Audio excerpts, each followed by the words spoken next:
Hi everyone, this is Rachel from Cyber Sports Network. I'm standing next to EG.idrA. Greg, you've been at every esports event, it seemed like, this year. You've been playing in Sweden, in the US, in Korea. So I want to ask you, of all the events you've been to, who's done it right so far? No one's gotten it absolutely perfect. I'd say it's like a combination of MLG, IPL, and NASL, actually. IPL had by far the best player treatment. MLG has the best audience and crowd, and it's the biggest event for some reason. Like, they don't have great prize pool, but they still, everything is so hyped up about it, and they get so many good players to come. And then NASL did, I think their show was actually better, like the intros and the central stage setup, and they had a lot of really good casters, and they rotated them through well, so everyone stayed fresh.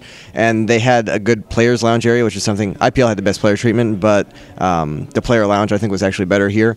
Only shortcoming was not enough computers. So everyone has good and bad aspects. I couldn't really pick a favorite of those three. Sure. You said IPL had the best player treatment. What is involved in having the best player treatment? Just babying us, like making sure we are where we need to be and having food and drinks for us and computers to practice on, just taking care of us in general, making sure we have everything we need. So all we have to focus on is playing the tournament. And did you experience any of that when you were competing in the GSL in Korea, the players being kind of taken care of? Well, since I didn't speak Korean, they kind of went out of their way to make sure that I was going to be there for my matches and like everything would be okay. But no, not really. Since it's not a weekend tournament, it's like you come, you play your match, and you leave. There's no real room for player treatment. Like, they don't have to accommodate you between matches or anything like that. So it's a very different kind of thing. But no, not really. And what do you think of the evolution of the esports crowd? At the beginning of the year, even so far back as, last fall, it was super dinky, the events were tucked away in corners, and now we have these insane crowds. Even at NASL, they came out in droves. So what is your opinion on that? It's absolutely incredible. Coming from a Star 1 background, I never really would have thought this would happen. Like, even going to the first event, like DC, relative to the crowds we have now, the crowd at DC was absolutely nothing. But for me, coming from the StarCraft 1 background, even with the experience in Korea, just seeing that many people out for an event I was playing at was absolutely incredible. And now we have like thousands of people and 100,000 people watching on the stream. It's just absolutely mind-boggling. Well, in addition to the crowd that actually shows up for the events, we have a huge online presence in a lot of communities like Reddit. Team Liquid, of course, has its own thriving community.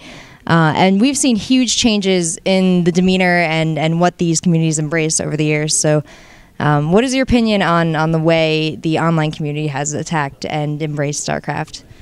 It's good that it's so big. You get that kind of stream numbers. People who matter pay attention. We have like IPL's subsidiary IGN, which is for News Corp, and they're involved in StarCraft now. It's really awesome that the community is that big. But honestly, I don't like the online community that much.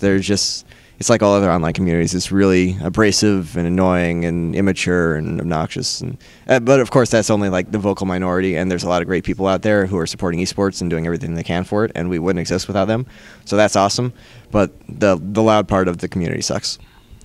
Indeed, it does. What do you think of the other games that are coming forward as esports? I think the biggest one that's kind of come up is League of Legends, but there are a number that have kind of emerged over the course of the year. Honestly, I don't really play or follow anything besides StarCraft 2. I know League of Legends gets massive stream views, but as far as I know, they haven't done that great at live events, which is unfortunate because I think live events are what you can really get excited for. I think that's what the general public can see and say, wow, this is a legitimate thing. They have this big-ass crowd in a stadium watching these people play the games. It must be something real.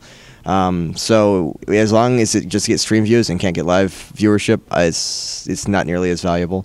And as for the other games, I don't follow them. I just know that StarCraft 2 is the biggest draw at every event I go to. Well, we've seen a lot of new talent coming up through StarCraft 2, especially since the late summer. This fall has been an explosion for foreign players. Is there anyone that you're paying attention to in the year coming up that you think has the combination of skill and personality to really become someone to watch? For foreign players, I don't really think so. Stefano's a big one who's come up in terms of skill, and he has a personality, but it's not really a marketable one because he has arrogance, which can be used, but he's not really vocal about it. He's just kind of quiet, so I don't think he really has a great marketable personality, and I don't think he's going to continue having the results that he's had, not quite to the same extent. And besides that, players who have come up for foreigners, there's nothing that really stands out too spectacularly. And for Koreans, it's hard to tell because it seems like they have a new superstar popping up every day. Like Leenock just comes up and wins MLG with a sick run and then gets to the finals of GSL. And Jokji kind of comes out of nowhere to win GSL. And they have that happen every season. So Koreans, they just have a new player so often it's hard to call anyone. Well, do you think it's important that players develop these personalities that kind of stand in from in a way that their diverse skills cannot? Or do you think that these players should just worry about nothing but how they play in game? As a player, your first responsibility is to win. They should be focusing on practicing. It's kind of a weird thing because if you try and have a personality, it's not going to be genuine. People are going to tell. It's just going to seem awkward. So I can't really say that anyone should work on that. You should work on specific aspects of thing, like being able to talk in public, being comfortable up on stage, being comfortable in front of a camera, being able to present yourself and let your personality come through. But to try and manufacture a personality, that won't work. So I'd say most players should just focus on the game. And I mean, winning is enough. If you win tournaments, then you're going to be successful. You're going to be good for esports. And the players who also happen to have really likable personalities or really marketable personalities on top of that are just a benefit. Cool. And next thing we have looking forward to seeing from you is WCG in Busan next week.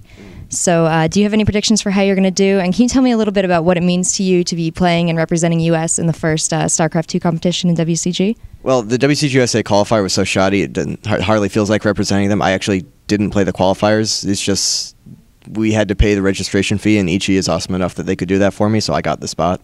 So that is iffy. But yeah, anyone who comes from StarCraft 1 has a special spot in their heart for WCG just because it was the only big real event that supported StarCraft 1 through the years. So even though it does seem to have fallen off of this bit, it's not as big as all these other tournaments. It's still like a big pride thing for me to participate in it.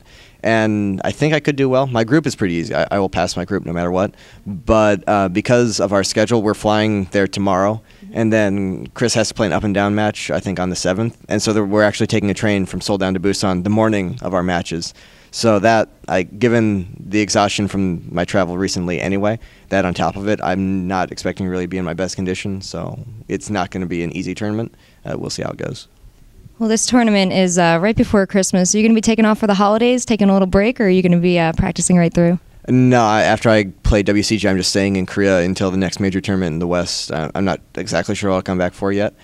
So yeah, I'll just be there practicing. I mean, I'm sure we'll go out and celebrate Christmas, but I'll be in Korea practicing the entire time. Super exciting. Do you have anything to say to all your fans who will be in the U.S. and without you for the holidays? Yeah.